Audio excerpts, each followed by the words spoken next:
ദൈവത്തിൻ്റെ അതിപരിശുദ്ധമായ നാമം മഹത്വപ്പെടുമാറാകട്ടെ. ദൈനംദിന അപ്പം എന്ന അനുദിന വചനചിന്തയിലേക്ക് ഏവർക്കും സ്വാഗതം. ഇന്ന് അടയാളങ്ങൾ എന്ന വിഷയത്തെ ആസ്പദമാക്കി ചില കാര്യങ്ങളെ നമുക്ക് ചിന്തിക്കാം. അതിനാധാരമായ ഒരു വാക്യം വായിക്കാം. ഉൽപ്പത്തി പുസ്തകം 1-ാം അധ്യായം 14-ാം വാക്യം.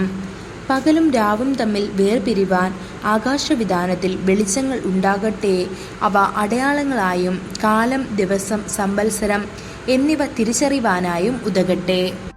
ഋതുക്കളും ദിവസങ്ങളും വർഷങ്ങളും അറിയാൻ അടയാളങ്ങൾ അത്യാവശ്യമാണ്.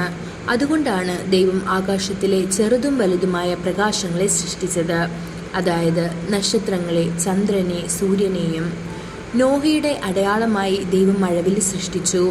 ഇനി ഒരിക്കലും വെള്ളപ്പൊക്കത്താൽ ലോകത്തെ നശിപ്പിക്കുകയില്ലെന്ന് വാഗ്ദാനം ചെയ്തു. ദൈവം മോശയുടെ വടി ഒരു സർപ്പമായി മാറ്റി ഫറവോന്റെ മുൻപാകെ ഒരു അടയാളമാക്കി. ഇസ്രായേൽ മക്കളുടെ സംരക്ഷണത്തിന്റെ അടയാളമായി അവൻ പെസ്ക ആട്ടിൻകുട്ടിയുടെ രക്തത്തെ മാറ്റി. രാഹാബ് എന്ന വേശ്യയെയും അവളുടെ എല്ലാ കുടുംബാംഗങ്ങളെയും അവളുടെ കിളിവാതിലിൽ ഒരു കടും ചുവപ്പ് ചരട് കെട്ടി നാശത്തിൽ നിന്ന് രക്ഷിച്ചു. ഹിസ്കിയാവ് രാജാവിന് ജീവിതത്തിലേക്ക് വർഷങ്ങൾ കൂട്ടിച്ചേർത്തതിൻ്റെ അടയാളമായി ദൈവം കാലത്തിന് പുറകിലേക്ക് പോകുന്നതിൻ്റെ അടയാളം നൽകി. ദൈവം നമ്മോടൊപ്പമുണ്ട്. ഇമ്മാനുവേലിൻ്റെ അടയാളമായി ഒരു കന്യകയുടെ സങ്കല്പത്തിലേക്ക് അദ്ദേഹം ചൂണ്ടിക്കാണിച്ചു. ദൈവം സൂര്യനെയും ചന്ദ്രനെയും നക്ഷത്രങ്ങളെയും സൃഷ്ടിച്ചത് അവൻ്റെ ആഗമന ദിനത്തിനായി നമുക്ക് ഒരുങ്ങാനുള്ള അടയാളങ്ങളായിട്ടാണ്. ഭൂമി ഒരിക്കൽ സ്വയം ചുറ്റുന്നത് ഒരു ദിവസം പൂർത്തിയാകുന്നതിൻ്റെ അടയാളമാണ്. ഭൂമി ഒരു പ്രാവശ്യം സൂര്യനെ ചുറ്റുന്നത് ഒരു വർഷം കൂടി പൂർത്തിയാകുന്നതിൻ്റെ സൂചനയുമാണ്. ഈ അടയാളങ്ങളിലൂടെ നാം ദിവസങ്ങളും ആഴ്ചകളും മാസങ്ങളും വർഷങ്ങളും അറിയുന്നു. ഇന്ന് നാം യുഗങ്ങളെ ക്രിസ്തുവിന് മുൻപ് BC എന്നും അന്നാ ഡൊമിനി AD എന്നിങ്ങനെ വിഭജിച്ചിരിക്കുന്നു. എന്നാൽ ഇനി അല്പസമയത്തിനുള്ളിൽ അത് കർത്താവിൻ്റെ ദിവസത്തിന് മുൻപെന്നും കർത്താവിൻ്റെ ദിവസത്തിന് ശേഷമെന്നും വിഭജിക്കപ്പെടും. ഒരിക്കൽ ശിഷ്യന്മാർ കർത്താവായ യേശുവിനോട് കൂടെ ഒലിവുമലയിൽ ആയിരുന്നപ്പോൾ അവൻ്റെ രണ്ടാം വരവിനും യുഗാവസാനത്തിനുമുള്ള അടയാളങ്ങൾ അവർ അവനോട് ചോദിച്ചു.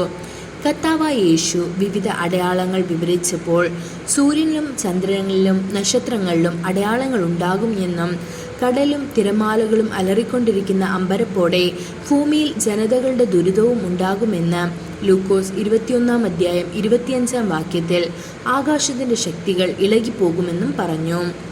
ആത്മാവും മണവാട്ടിയും പറയുന്നു, വരൂ, കേൾക്കുന്നവൻ കേൾക്കട്ടെ എന്ന് പറയട്ടെ, ദാഹിക്കുന്നവൻ വരട്ടെ എന്ന്. ഇത് വെളിപ്പാട് പുസ്തകം 22-ാം അധ്യായം 17-ാം വാക്യത്തിലും. ഇവയെപ്പറ്റി സാക്ഷ്യം പറയുന്നവൻ പറയുന്നു, തീർച്ചയായും ഞാൻ വേഗം വരുമെന്ന് വെളിപ്പാട് 22-ാം അധ്യായം 20-ാം വാക്യത്തിൽ നമുക്ക് കാണാൻ കഴിയും. ദൈവമക്കളെ, കർത്താവിൻ്റെ ദിവസം ആസന്നമായതിനാൽ നിങ്ങൾ എല്ലാ ഉത്സാഹത്തോടും ഭക്തിയോടും കൂടി നിങ്ങളെ തന്നെ ഒരുക്കണം. നിങ്ങൾ ഇപ്പോൾ ചരിത്രത്തിൻ്റെ നെറുകയിൽ നിൽക്കുന്നു. അതെ, കർത്താവ് വേഗം വരുന്നു. നിങ്ങൾക്ക് അവനെ സ്വാഗതം ചെയ്യാനും എങ്ങനെയായാലും കർത്താവായ യേശുവേ വരൂ എന്ന് പറയാനും ഒരുങ്ങുക.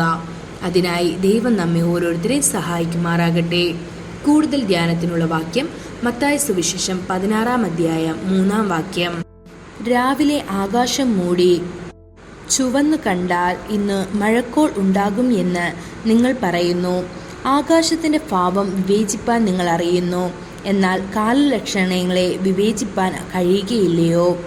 ഇന്നത്തെ ബൈബിൾ വായന രാവിലെ 1 ദിനവൃത്താന്തം 1, 2, 3 അധ്യായങ്ങൾ.